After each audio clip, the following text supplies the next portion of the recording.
This video was made possible with the support of our Patreon members.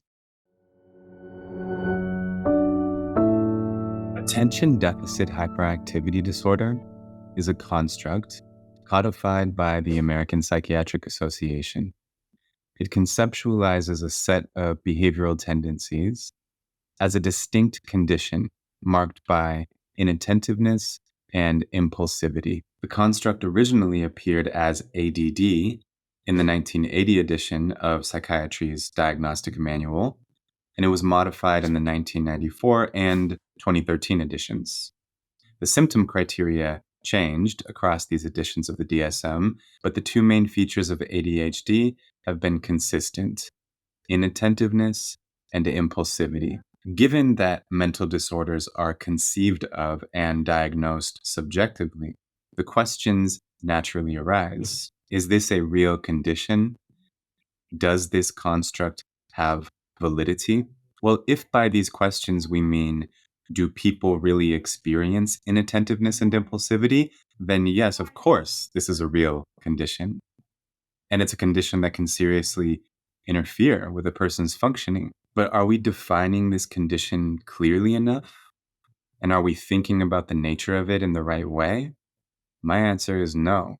We'll save a full analysis of the construct validity of ADHD for another video, but let's just take one jab at it for now by pointing out a criterion that allegedly describes the hyperactive, impulsive feature of ADHD. Criterion 2E says, is often on the go, acting as if driven by a motor. This really highlights what an outcast psychiatry is in the field of medicine. This criterion is very open to interpretation. This criterion also includes, in parentheses, is unable to be or uncomfortable being still for extended time, as in restaurants or meetings, may be experienced by others as being restless or difficult to keep up with. How long is an extended time? How soon into waiting for my food does restlessness at a restaurant reflect ADHD? Does my discomfort in sitting still in a meeting factor in how boring this meeting is? And above all, who has the say for whether I am difficult to keep up with? And this criterion of on the go, acting as if driven by a motor, is in the DSM 3, 4, and 5. It's mind-boggling that 3 different DSM committees all agreed that this is a clear, genuinely accessible criterion. But anyway, let's focus on how we think about the condition known as ADHD. I think most people are thinking of ADHD in a problematic way, one result of which is the way people are led to internalize a fixed mindset about their inattentiveness and impulsivity. To explain what I mean by this, let's consider the question, is ADHD continuous or discontinuous with normality? To say that a condition or tendency is continuous with normality is to say that there is a wide continuum representing the degree to which a certain behavior is expressed. And somewhere along that continuum, we draw a line and say that anything beyond this line is clinical and warrants professional attention. These lines are arbitrary, but useful and necessary for figuring out where and to whom resources should be allocated. The key point is that if a behavior is continuous with normality, then there is no organic, uncrossable gap between normal and abnormal levels of it. And if a problematic behavioral tendency on a continuum can be improved upon, as most of our behaviors can, that means that it can potentially be improved upon to a degree that would put it into a normal range. Down syndrome, trisomy 21, is discontinuous with normality. There is no one who has subclinical Down syndrome. You either have it or you don't. That's what it means for a condition to be discontinuous with normality. There is an organic, uncrossable gap between the condition and normality. Obviously, within the population of people with Down syndrome, there is a broad spectrum of functioning. Big shout out to the people like my dad who specialize in working with this population and bring the best out of them. But Down syndrome is a condition that is fundamentally distinct from a typical person, and there would be no way that a person with Down syndrome could grow out of it. ADHD is not like that, but people tend to think it is. ADHD is continuous with normality, and the symptoms of inattentiveness and impulsivity that define this construct can absolutely be improved upon because they are influenced by malleable psychosocial factors. Cognitive faculties such as these are not rigidly fixed at their current level of functioning. Studies abound that demonstrate the capacity for people to improve upon their attention and impulse control. I'll leave links to several examples in the description. An ADHD diagnosis is not evidence that a person's brain functions in a fundamentally unique way.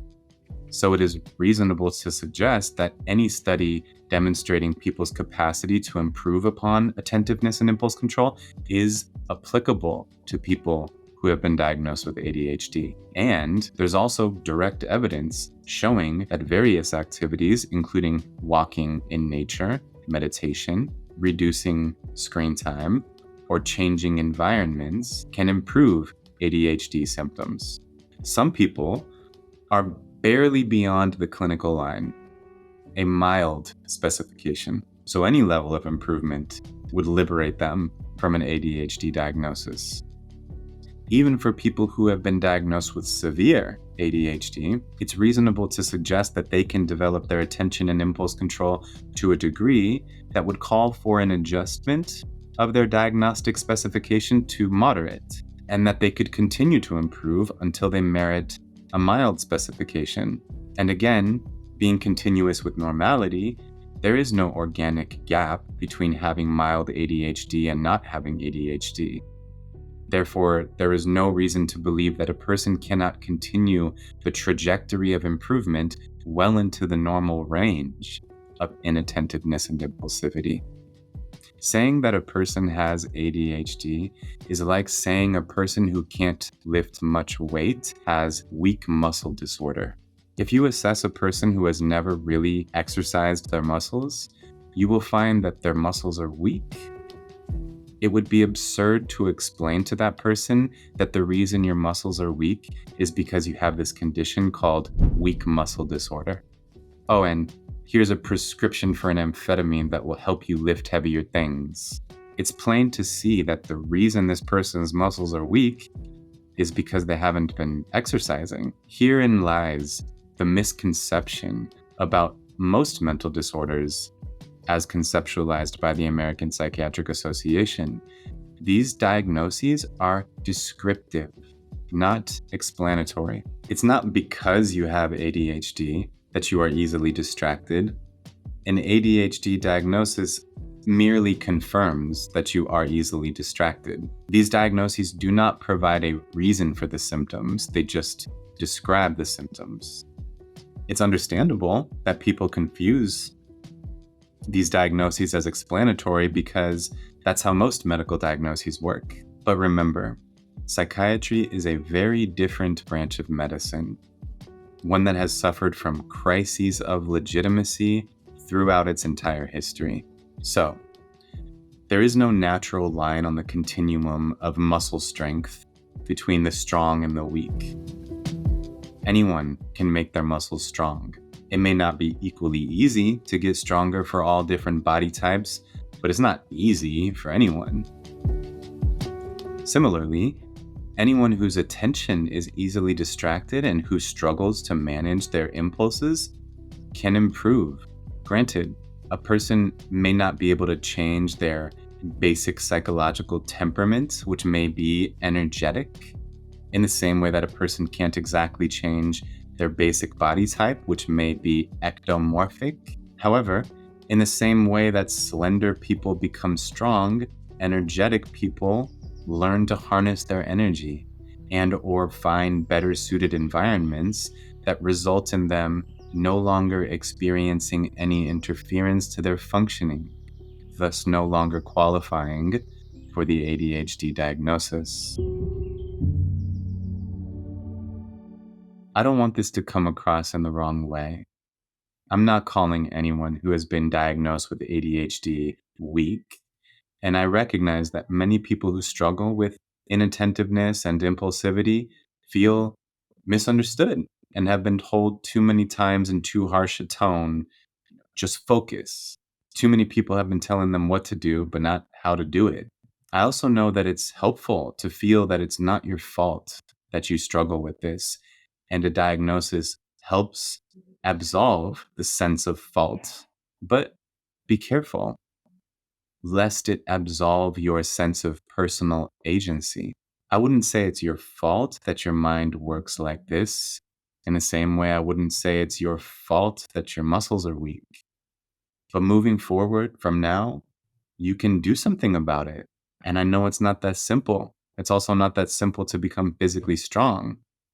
It takes dedication to change your mental tendencies and harness your impulses, just like it takes dedication to get stronger physically. ADHD is not in your nature. You are not in a separate category apart from a normal range of inattentiveness. Having been diagnosed with it does not mean that you'll always meet the criteria for it. Had the DSM-5 committee voted differently, you may not have met the criteria in the first place. ADHD doesn't explain inattentiveness, just like WMD doesn't explain muscle weakness. You have the power to make your muscles stronger, but it takes work and it may take guidance. And you have the power to improve the stability of your attention and your impulse control.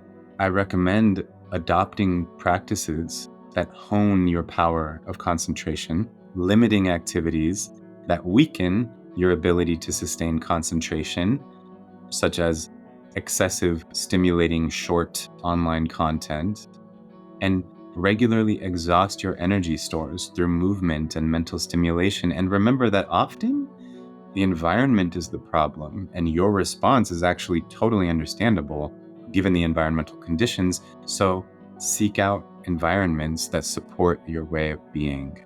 Thank you so much for listening. Please share your thoughts in the comments.